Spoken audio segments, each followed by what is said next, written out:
Paralyzed by pairwise dice, then attend to this heaven slice of an angel wrapped in skin. Throw dice and woes of life. Love deprived, looking to revive. What's the meaning of life? One subjective paradise. Crystal chandeliers, motives reflected. Often mirrors appear clear, grinning from ear to ear.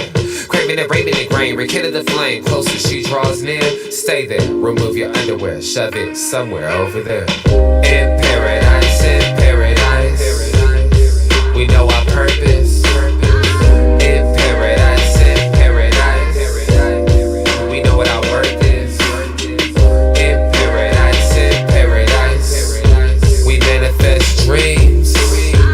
In paradise, truth is what you can see.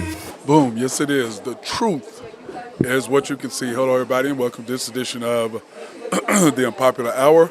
Of course it is Tuesday. And we're back at one of my favorite locations.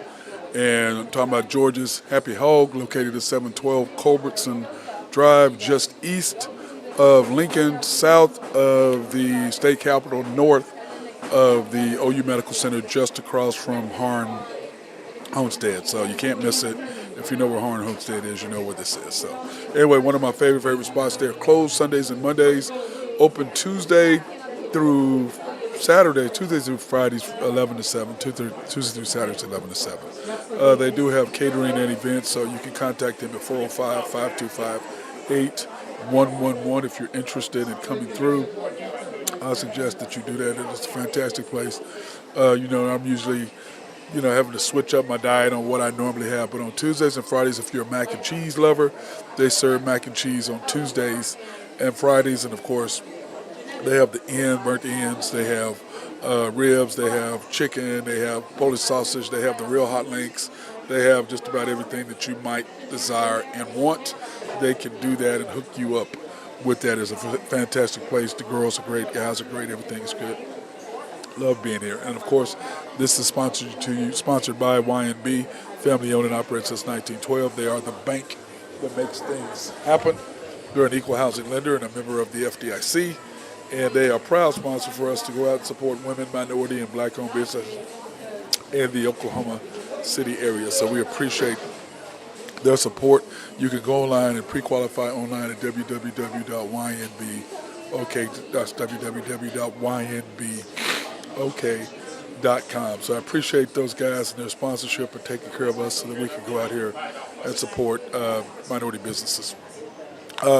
Anyway, hope everybody's having a great day. It's Tuesday. It's beautiful. I tell you what, January and it's February has not been a good start this year. Man, I'll tell you what, this weather up and down, cold, hot. If you have allergies, you know exactly what I'm talking about, how brutal it is. Hashtag just saying. Got on my shirt today, but I'm excited about NBA starting up in 2 days. The NBA starts back up on Thursday, and so I'm excited about not only the Thunder and what we're doing, but the Thunder play. Their schedule coming up is going to be really ugly. I mean, really ugly. We're going to play this Thursday our game against the Clippers. Clippers are 37-17. We are 36-17. We're minus 2.5 point favorites at this particular point. The over/under is 239.5. And so right now, I believe we're 1-1 with the Clippers. I know we beat them here when Kawhi did not play. They beat us there, and we were playing Waters and Jang and whatever. So they beat us up when we played there, which made zero sense to me on why we were doing that. But, I'm not the coach. So anyway, and when you look at the standings, when you look at NBA standings and where we are right now, the Thunder are second, 1.5 games back behind the T-Wolves because they have one better win loss. They have one less win loss than we do and 2 more wins, so we're 1.5. The Clippers, however, are 36-17, and they should be 2.5 back. I don't know how that is. I don't know exactly how that works. But anyway, we, right now, so we'll see what's going to happen with that. And then, of course, the Nuggets are right there. Then the Suns are the team like Drew and I talked about. That team is the one team that really scares me because they're starting to finally play together. So it's just exciting to watch it. The Pelicans are coming The Mavs have won 6 in a row, so they're doing really good. And, of course, the Kings, who we just struggle with every time we play them. And then the team that scares me the absolute most is the Lakers, because we do not match up well with them at all because of their height that we have. And it's just bad for us when it comes to that. But when you look at, we've had some roster changes because during the I don't know how many of this has dropped by you guys, but during the trade deadline, we did change up our roster a little bit from what we had before. Of course, now we have SGA Josh and Casey as guards, and then of course we ordered Gordon Hayward, and then Adam Flagler, and then Biyombo. So that's what we added to the Thunder for players, because we need to have Biyombo. We need to have somebody big. We're just if you're gonna go to the playoffs, you got to be bigger. We're just not big enough. And then once again, we added Flagler, who's a shooter, but again, another small guy. And I just think we have to have at least one more big or power forward, a guy that can play power forward, because Kendrick Williams is just too small. And even though he can defend it, but he's just too small. And so I just don't like that. I think we needed to get bigger, but I'm sure that's what one of the things we'll draft during the draft coming up this year. So, because, we are one of the youngest teams. Here you go, ma'am. There you go. You got. Anyway, we are one of the youngest teams in the league. So when you look at what we can and cannot do, the thing with us is just we're small. And we're going to have to be bigger, because the thing that Minnesota has, I think, over everybody is that they have length. They're 6'10", 6'11". The guys can shoot the three. They can defend. They're long. They can block shots. So they're a tough matchup for anybody, simply because they're so long. Because they went and smashed the Clippers, simply because the Clippers, they just don't match up with them. And if Clippers are not knocking down threes, they're just simply in trouble. So anyway, that's the way everything stands at this point. And like I said, I cannot wait for Gordon Hayward to play. I saw somewhere where he was going to be starting in front of Josh Giddey. I don't believe that's the case. I believe Gordon should come off the bench. Josh has established himself as a starter, so I think there's no reason for him to come off the bench. I don't like that. I don't think that's cool, and I don't think that's fair to him. So that's just kind of how I look at it. But coming up Thursday, I tell you what, it's going to be really, really scary this coming Thursday. Here are the games for Thursday the 22nd. You have the Magic and the Cavaliers, so that's going to be good right off the bat. Then, of course, we're only really worried about the west part of the games, the western side, which is the Suns and the Mavericks. And, of course, we host the Clippers. So there's going to definitely be some rocking up and down. Of course, the Rockets at the Pelicans, I don't know how good that'll be. And then, of course, the Hornets and the Jazz won't be in there. But the games you're going to be looking at, the two main games that we are in the West that we are concerned about, is our game against the Clippers. And then the next night we turn around on a back-to-back, and we turn around and we have to play the Wizards on Friday. So, and then I think on Sunday, what is it? We do Sunday. Why am I sitting here doing this? I could just go through, and I'll go through that in a minute. But the Suns and the Mavericks ought to be a great game. And then, of course, us and the Clippers is going to be a great game. And once again, you have to handle your home court. That's what you got to do. So what I was saying is that, okay, we have the Clippers on Thursday. Then we turn around and host the Wizards on Friday. Then we turn around, go to the Rockets in Houston, which remember they just murdered us. And then you turn around and you have the Rockets Tuesday here back home. And then we go to the Spurs and to the Suns. And, I was when Nathan Taylor of YB, he and I were talking about this. It's the Thunder could go 3-3 over the next 6 games, or 2-4. I prefer us to go 5-1 or 4-2, because I think we got to hold the home court. We got to beat the Clippers since they beat us last time, so we can go up 2-1. Then we got to remember what we need to do against the Clippers. The Wizards. Don't overlook them. Then we have to smash the Rockets 2 games, and then we go to the Spurs, which they just don't match up well with us at all, and then we're at the Suns. So, you can lose the Clippers, you can lose the Rockets, and you can lose the Suns very, very easily. Or we can win all those and drop a game to the Rockets. So these next 6 games, we could be 3-3, we could be 2-4. But once again, it depends on his lineups, who he plays, who he doesn't play. And if you're playing Jang and all of that, then, we very easily could go 2-4 or 3-3 very easily. And then that would put us, when you go back, I'll go back here and show you what I'm talking about. When you go by and you look at the NBA standings, if you go 3-3 over the next 6 games, look where you could go. You could go from 2 to 6 really easily, or 2 to 5th very easily.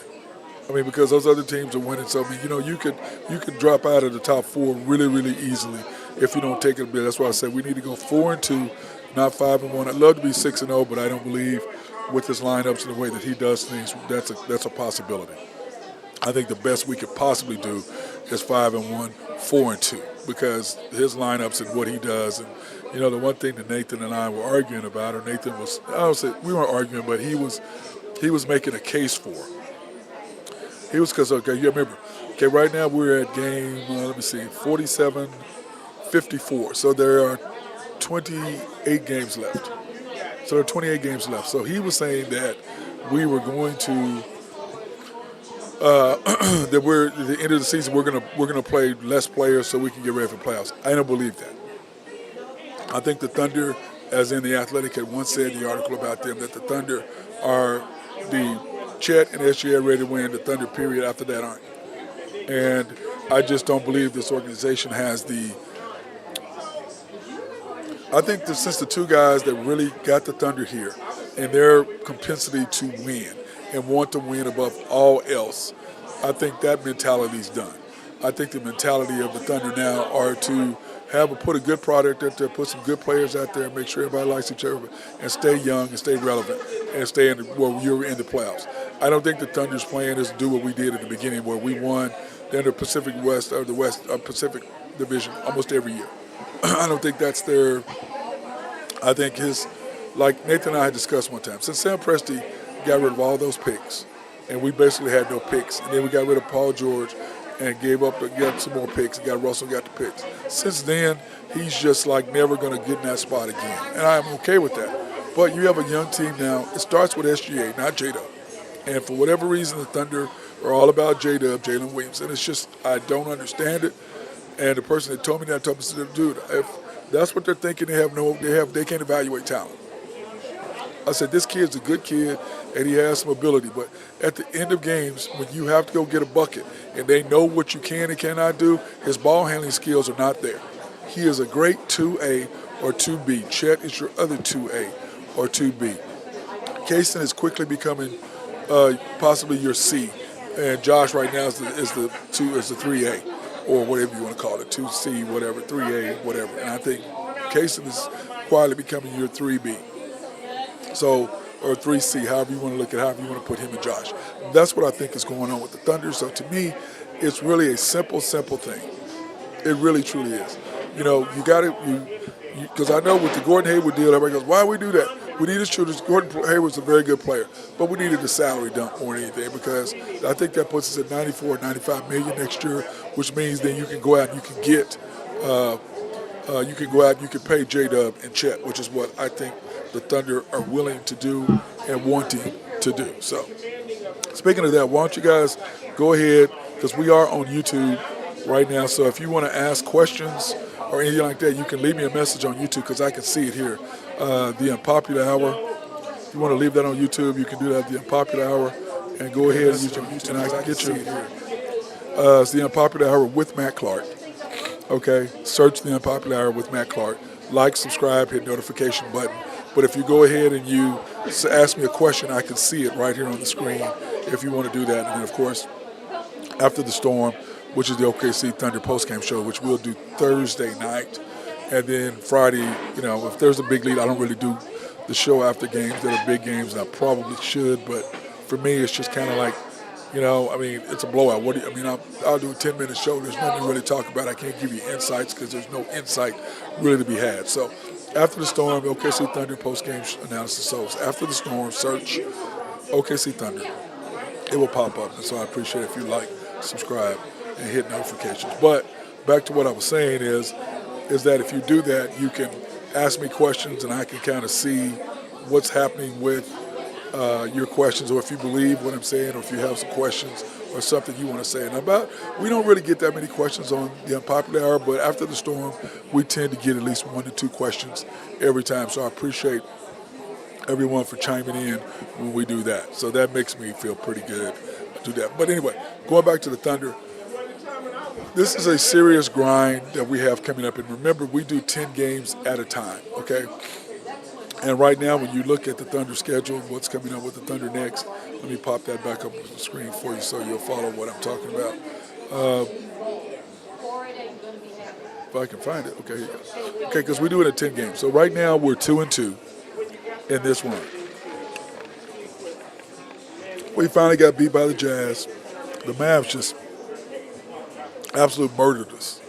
And then, of course, we beat the Kings at home, and then we had a great win there in Orlando. So now the problem is you have the Clippers coming up. So, these next 6 games, like I said, if you go 4-2 at worst, that puts you at 6-4 for this 10-game stretch, which is usually we're 7-3. We've been 6-4 before, but that puts you in a nice position. That's why the Thunder are way where they are currently in the standings. And remember, the over/under for the Thunder this year, Nathan had predicted 45 wins for the low, 50 for the high, and the projected wins was 44.5.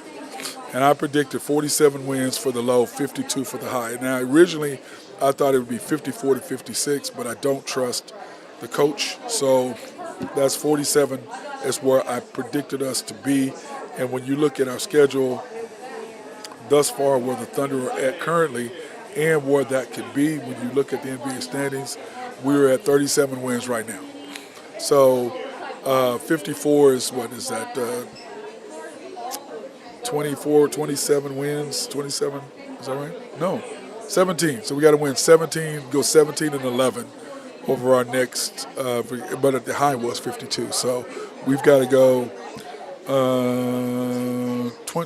15 more games. That's 47, 15 and 15 and 13. So we should do that. So I believe my original thought of 56 games will probably be about right, but I just didn't touch the coach, trust the coach. But we have this many games left, so I believe that when you look at the Thunder and you look at where we are and what we're going to do as far as the games, because remember, this game right here, now each day I'm going to get you updated on what the games are going to be. I mean, what the stat line. Tomorrow I'm sure the stat line will probably change because that's what they pretty do, the odds line. That's what I should say. Because right now the Thunder, I mixed them up. The Thunder 36-17, so they'd have to win 16 more games. And what are we? Let me see. That's 53 games. So we have 29 games left. So we should be, if we have 29 games left. If we go 20-9, we'll be at 56 games.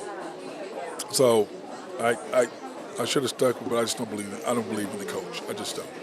I hope, my original stat was right where I originally had put us, because last year I did put us at 40 games. And everybody thought I had lost my damn mind, but looks like I was correct. But after watching the coach, I went away from my initial gut feeling of 56 games and dropped it to 52 after watching them play preseason and seeing what they were playing and seeing how they were doing. I just didn't have the confidence in them to win 56 games. And now that the stretch is coming, and like I said, these next 6 games are going to be extremely important to what the Thunder can and cannot do. I truly believe that, so we're going to have to stay on it. We're going to stay diligent. I think we'll be fine, but it still worries the hell out of me on where the Thunder are and where the Thunder can and cannot be. So we should be fine to get 52. I'm thinking you only got 16 games to get 52 out of 29. If we're 16-13, something's wrong. If we're 16-13, something's wrong. So, to go 20-9, I do believe we can do that. 20-9. I think we can go 20-9. And if we go 20-9, we'll be one ahead of what I thought we were going to be. But we shall see on what they do. We'll see if Nathan is right in his prediction on what he thinks will happen with the Thunder. So, anyway, but the thing is this, I will say this.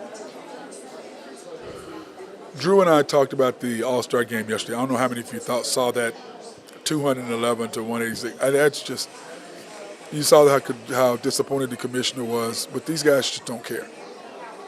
They just don't. And I'm bringing it up again because basketball is the game that I love. And these guys just don't care. And once again, they're making so much money, they just don't care. Whereas before, winning and losing meant something back in the day. or they went at each other. Kobe and Michael went at each other. Everybody went at each other. Nowadays, they just don't have any sort of desire to do jack, and it's just so frustrating to me to watch these guys and see what they do. It really is truly frustrating to me because I'm like, guys, don't y'all have any sort of attitude? Don't you have any sort of pride in your game at all? And it's just frustrating to me because I'm thinking you should have some sort of want to win and want to lose. And they just don't care. I mean, like, Dame Lillard showing off shooting at half court. Luka shooting from three-quarter court. I mean, to me, it's just, I'm just out here having fun, man. And they have no pride. It's like the baseball game. Change up how you do it. Make it important. It's like Drew said yesterday. If the Celtics, if they did it where the East and the West, and whoever wins gets the home court advantage, how bad would the Celtics be if they're 5 games or 6 games ahead in the win-loss column, for the best record? They don't get home court advantage because, the other guys didn't want to go play.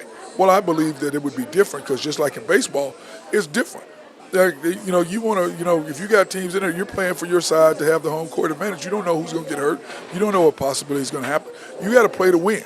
So that is very frustrating to me. So, see, I'm joined by my guy Nathan Taylor of YB. What's up, homie?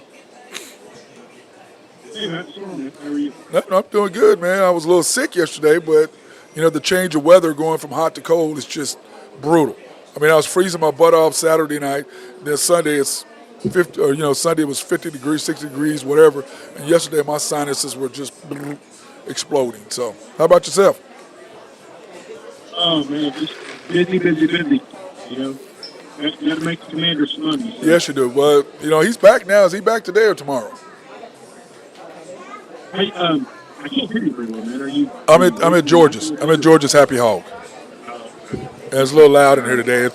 There's a line. I don't know if you can see it. Since I got here, that line has been that long all day. Hey, that's a good thing for them, right? Place is good. Well, I haven't brought you. Did I bring you food yet from here?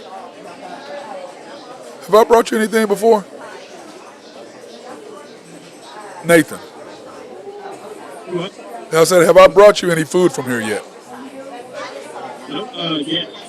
Okay. So. What did I have? I had the hot mix and something else. I don't know, but it was good. That reminds me. What was your take on the All-Star game? I gave it a C-. The whole thing. I'm talking about the whole weekend. The All-Star game itself, I gave an F. So what was your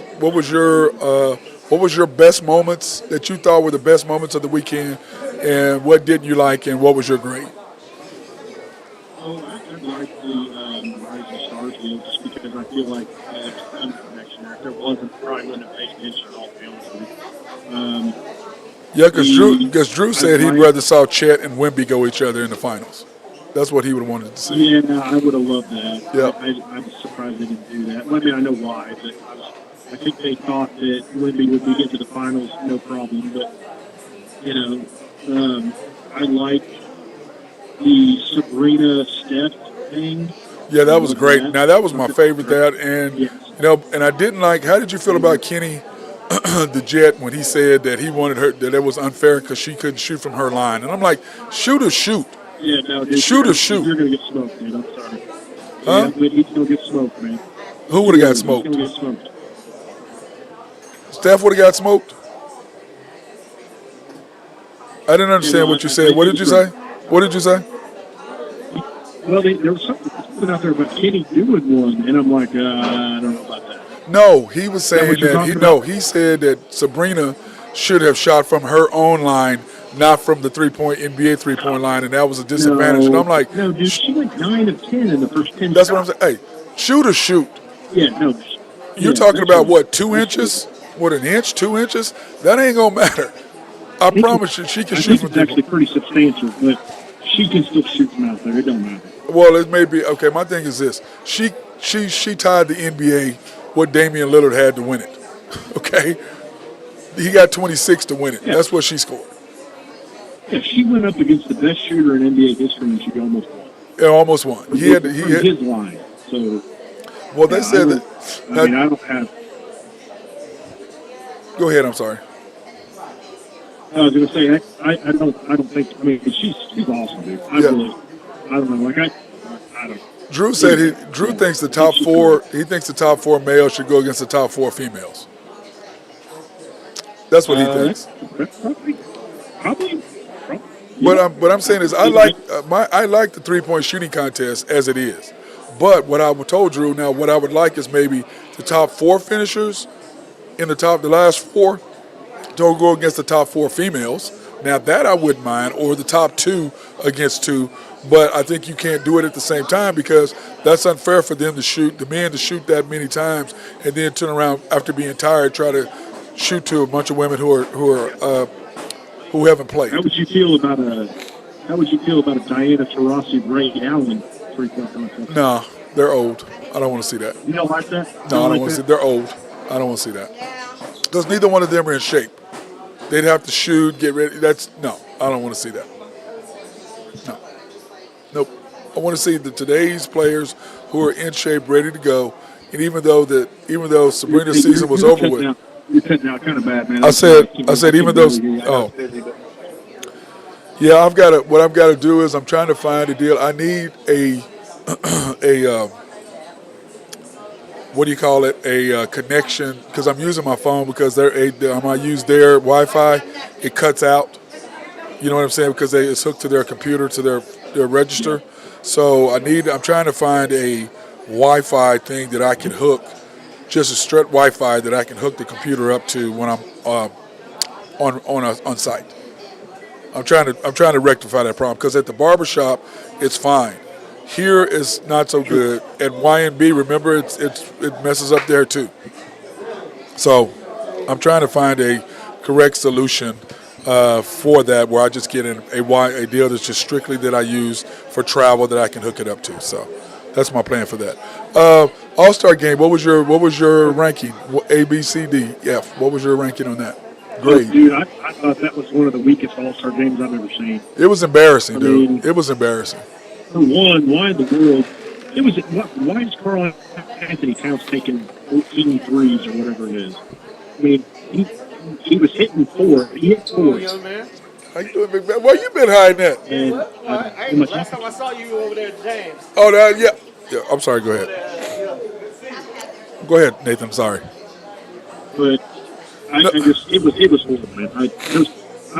It was an F. Even in previous games, there's been a little bit of defense. Well, the East played defense. No, the East played defense to get the lead. The West never even tried. Yeah. They never tried. They never tried. They never tried. You know, and then when I looked up when SGA had 31, and I'm like, how the hell did he score 31? That was a quiet 31, don't you think? Right? Yeah, 7 of 10 for 3, man. That was pretty good. I know, but wasn't it a quiet? I was like, he had that many. It didn't seem like he scored that much, or is that just me? I think I only saw him make about 3 or 4 shots. Me too. When I quit watching, though, after Luka shot that three-quarter court, I'm like, man, what are you doing? That's no respect for the game at all. They have no respect for the game, dude. They've lost. So this is what I told Drew. That's what I told Drew.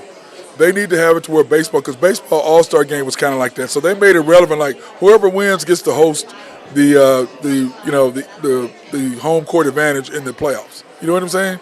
Do the same thing with them, because how pissed off would the Celtics be if they're 4 or 5 games ahead and the West wins? I like 2020 when they had the target score and they actually played defense for at least a quarter. You know? Yeah. I kind of like that. Well, either that or, because like back in the day, they played defense. It was a pride thing. We want to kick y'all's butt. And Drew was like, well, they need. I said, they get $100,000 now each. But when you're making $50 million or $40 million or $28 million, what the hell is $100,000? They don't care about $100,000. Maybe $500, maybe. Well, did you see the article that said there was a I don't remember who it was, but one of them was complaining, well, we need to get paid more for this. And I'm like, dude, you guys get millions of dollars anyway. Like, you can't take time out of your day to play for a charity for free of charge. I mean, come on, man. Yeah, they need to make it to where, well, they all have charities, Nathan. So make it to where the winners, all your money goes to your charity. Well, if you don't have a charity making $40 million, you better go create one. Am I wrong, Nathan?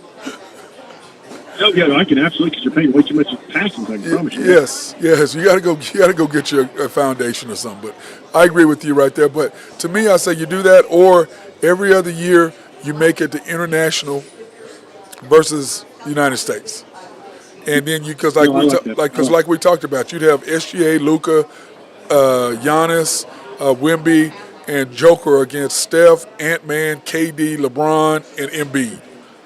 But like I said, then after that, the USA would kill them with Jason Tatum, with with Tyrese Halliburton, Donovan Mitchell, Anthony Davis, Jason Tatum. They'd kill them. The Europeans' next group doesn't match up with the USA's group. Absolutely. They just don't. But at least, have it to where you go 6 minutes against each other, and then the second 6 minutes is the next 5. Then you come back, so at least that they're going 5-on-5, 6. You know what I mean? They're not sitting out long enough to where they get tired, but yet they're sitting out long enough to where they go at it. I think then you'd be more competitive. But go on. I'll see you later. So anyway, that's just kind of my thought process on it. What would be a suggestion to you? Man, I don't know how you make that any better. To be honest with you, I don't know, man. I don't know. Well, I mean, so to me, Nathan, it's like you got to put some. They have to have some skin in the game. Because I can promise you, the Celtics players would be serious if they have a big lead like they have now, and they could possibly lose and not have home court advantage during the final. Like, hey, man, you're talking about home. Like in baseball, whoever wins, you're talking about home court like baseball does. Yes. Like in baseball. Yes, same thing. Whoever wins, you get home court. You get home field. I like that. I have heard though that, and you're a player, so you tell me. I've heard Traber talk about it in baseball. He thinks it's one of the stupidest things ever. Yeah, but I think it's made the All-Star game more exciting. I agree, and I like it. To be honest with you, so yeah, I agree with you. I think that'd be great because then they'd be motivated to play hard. Well, let me stick my nose there since he's sticking his nose in OSU basketball, which he did. He couldn't play basketball to save his damn life. So I'm gonna say the same thing about baseball. Let me put my 2 cents in about baseball. He put his 2 cents in about Oklahoma State wanting to hire Doug Gottlieb. That's a stupid ass statement. So let me say what I'm gonna say. So go ahead. Sorry, bro. I'm a little fired up after this weekend. After going to it was. No disagreement. It was bad. No disagreement. No, Nathan, it was terrible this weekend, dude. It was bad. It was bad. Let me go ahead and go for a break. I want to thank everybody for watching today. We are at Georgia's Happy Hog, located at 712 Culbertson Drive. Phone number 405-525-8111 for catering and events. Hit them up. They'd be more than happy to take care of you guys. They're closed Sundays and Mondays, open Tuesday through Saturdays from 11 to 7. And, of course, it's brought to you by YNB, family owned and operated since 1912. They are the bank that makes things happen. They're an equal housing lender and a member of the FDIC, proud sponsor for us to go out and be here today, support us going out and promoting black women and minority-owned businesses. You can pre-qualify online at www.ynbok.com. That's www.ynbok.com. Or you can go into the main bank at 401 Elm in downtown Yukon, YNB East, which is off the Parkway in 66, YNB Mustang, which is off Mustang Road and 218 North Mustang Road, and then, of course, YNB Parkway, which is off Garth Brooks and I-40. You can't miss it. It's just south of I-40 right there, right in front of the hospital. And then, of course, YNB Peoples located in Bethany, right there on 23rd Street between Rockwell and MacArthur. So you cannot miss it. Nathan, now, I think we had talked about this before. Don't they have, y'all have different, now, if I go into the Parkway, do I get loans in there, or is that strictly for customer banking at your locations? Hey, Matt, I'm sorry, man. I can't hear you. I apologize. I said the locations. If you go into a location, how does that work? If I go into a location. I'm sorry, but. You can't hear me? No, I can barely. I hear you talking, but that's all I hear. How can you, is this better? Is that better? No, it's not. Oh, I don't know what to say then, man. I've got it Sorry, here. Man. Okay, what I was asking you was about the banking. Can somebody go into your bank at a location and get hearing? That's all I was asking. But I guess not. So anyway, our sponsors are. Let me see if I can find it. I can't even find my sponsors now for whatever reason. We're sponsored by Collaborative Logic. If you have any needs for computers, software, website design, they can hook you up. The thing that I love about them most is you can remote in and get hooked up with them. So that's my favorite thing about them is that you can remote in and they can take care of you. When you remote in, they can like the thing, like I said, they can come in and they can hook you up. And what I like about it is that many times I've had issues and they just come in remotely and find out whatever the issue was and fix it. So I really like the fact that you can do that and not have to interrupt, or you don't have to bring your computer in. So I do like that ability from them, and which is just fantastic. Of course, SRB, if you have needs for engineering, surveying, or planning, they are the people to talk to for that. Oak Grove Trucking. I don't know why that's not working right. This is just crazy. Oak Grove Trucking. And my guy, Jose Fierro, if you have dirt, rock, or sand to be moved, he is the dude for that. Nafco, Greg and Max Nafee, I appreciate their support always. Let me see. I'm letting Nathan know I sent a new.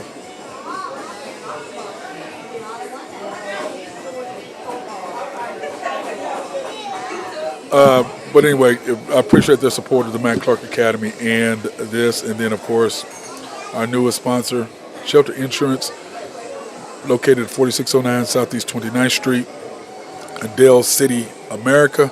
Appreciate those guys. If you can go in Monday through Thursday from 9 to 5, Fridays 9 to 1, closed Saturdays and Sundays, probably serving the Middale area since 1982. Appreciate those guys. They are awesome. I appreciate their support. Thank you, Mark, for being our latest sponsor. And then, of course,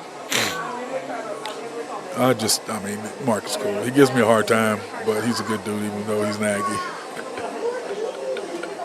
I can't believe I just said that. That's funny. But anyway, before we went off, I was talking to Nathan before I lost him. I was talking to Nathan about, we had our basketball reunion and Friday night, and it was really frustrating because a lot of people weren't there. But then, of course, you're having it during a February. During basketball season, we got a lot of guys that are coaches, so some of those guys couldn't make it. Then, of course, you're honoring the 2004 Final Four team, which this is the 20th anniversary of that, so you're honoring them. But you had all the star players were not there. Lucas wasn't there. The Graham boys wasn't there. Allen wasn't there. So it's kind of like a little frustrating on that. Then, of course, Doug Gottlieb getting up and talking. We're like, why are you talking? Why are you talking? I mean, and I know that Trey and them like him, and I was talking to Van Shea. I'm like, dude, we don't like him. Y'all can like him all you want to. The problem with the Oklahoma State Cowboys is, one, you had a 13-year waiting list for season tickets. You hired the wrong guy, Travis Ford, and then you have zero. You go how many years without having a sellout? Then you hire the right guy, Brad Underwood, and then what happens? Then you have 3 sellouts or 2 sellouts that you haven't had in 8 years. Then you don't pay him, and then you hire a guy with no experience. And I really love Coach Boynton as a player, as a person. I do believe, but you hired a guy with no coaching experience. So how the hell are you going to hire a guy with no experience? You're one of the top programs in the country, or you were, and now you just completely, because of your coaching hire, got relegated to non-existent. Now, that being said, we did have Cade. The next year you got put on probation. If you hadn't done that, then Oklahoma State basketball would have risen, because you had a great recruiting class and you lost all this because you got put on probation for something you shouldn't have got put on probation. And to me, the NCAA needs to go away. Y'all are trash. They're trash. They need to go away. You have always been selective on who you want to beat up, who you don't want to beat up, who's bad, who's good. I've just never been a fan of those, and still on. I'm not a fan of the NCAA. Sorry. But it was just frustrating to me because for us, it was just like afterwards. It was like nobody wanted to do anything. It was just, I don't know how to explain it. It was just, the vibe was terrible. Then I had to come back and work because Gary Vick was, strong-arming me, making me come back and work. So that was even hard because of the simple fact that, I ended up working all day Saturday. So it was just, for me, it was very, very, very, very frustrating weekend. So, but speaking of that, in the Big 12, we've got some big games tonight. We had some good games last night. Let me pull that up so y'all understand exactly what I'm talking about. Last night, your big games were Iowa State and Kansas State, and then Texas and Houston. And Texas tried to come back and get Houston, but Houston is just, they're absolutely loaded. I mean, they are loaded with players. So Texas could not pull it off, but they did come back and make a run last night. And then, of course, Iowa State and Kansas State. Iowa State is rolling. And then for today, we've got some good games that I'm excited about. I take that back. Iowa State and Houston played each other. I'm sorry. And then Kansas State and Texas. So I'm sorry about that. I don't know why the hell I got that all wrong, but I was looking at it wrong. But anyway, the Iowa State Houston game was really, really, really good last night. Then, of course, you had tonight, you've got UCF and West Virginia. You've got TCU at Tech. And if you have to go down to Lubbock, that's just a hard place to play. I almost went to school there at Tech, so I can tell you about being in Lubbock. It's a tough place to win. And then, of course, Baylor at BYU. They've got to get that done and be able to do something with that. And when you look at the Big 12 standings, which are closing up, Houston, they're 10-3, 23-3 overall, ranked second in the country. Iowa State ranked sixth, 9-4 and 20-6. I don't think they'll drop very far because they gave the number 2 Houston team all they wanted last night. I mean, all they wanted. And of course, Baylor is ranked 12th. They're 8-4, 19-6. They have a huge game tonight that they've got it handled. And of course, KU 20-6, ranked 9th. Once again, Bill Self has them rolling. So then of course TCU 75, 18-7. Texas Tech comes in on that 75, 18-7, and then BYU 6-6, 18-7. So you look at the Big 12, you talk about top to bottom, how it is always the toughest conference as far as basketball is concerned. You've got 1, 2, 3, 4. You have 6 teams in the top 25. You have 4 teams in the top 11. I mean, at top to bottom, it's just a ridiculous conference now. Like Drew Hinthorn and I were talking about yesterday, it does get a little tough when you talk about after that. But overall, it is just a great, great conference, and it's a hard thing to deal with. So, but anyway, I love the Big 12. Like I said, it's just frustrating to me to see that my boys are all the way down there at 3-9, even though we've had a couple of big wins this week, and to promote us up and move us up. So I'm excited about what we have done, but still, it's just very frustrating to me right now. Very frustrating to see where we are. So, anyway, like I said, I don't know. I'm just frustrated with it all. But it's going to get better. The thing is, the weather's better. It's beautiful. And for those of you all could go out and play golf today or this morning, lucky you. I hope to get out and get hit some this week. But I'm still not wanting to mess with my body yet and get that done. So. But anyway, I want to thank George's Happy Hog for allowing us to come in here today and get some food. Also, I want to thank YNB for their support, because we would not be here without them. And for all of you all who support us, I appreciate you going to YouTube, like, subscribe, hit notifications for our shows, The Unpopular Hour and After the Storm, OKC Thunder. So The Unpopular Hour, Matt Clark, like, subscribe, notifications, and then After the Storm, the Oklahoma City Thunder, which we will be back on Thursday night against the Clippers, and then we play the Wizards Friday night. Then we play the Rockets in Houston the next night, so on Sunday night. So it ought to be good, and then turn around and play them again Tuesday. So we've got some tough games coming up. I hope it works out for us, and I think if our coach could just play the right lineups, it's just frustrating to me. So that being said, hey, everybody have a fantastic day. Be good.